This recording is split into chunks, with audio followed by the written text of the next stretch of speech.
how to convert your Facebook account into Facebook page in 2024. So that's quite simple and interesting. But before starting the tutorial, make sure that you have liked the video and hit that subscribe button, and make sure to watch the video till end so you don't make any mistakes. So let's get started without wasting a single second. So first of all, open up the Facebook application, then click on three lines on the bottom right, and then click on your profile.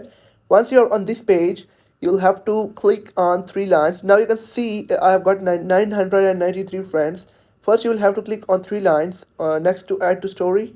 Once you're on this page, on the bottom you'll find an option of turn on professional mode. You'll have to click on it and then click on turn on. And if we go back, you can see, if we refresh, okay, I'll skip it.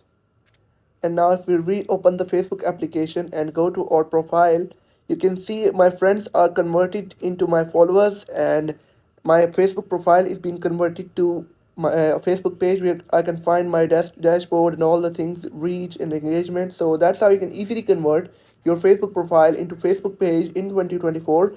If you have found the video helpful, make sure to like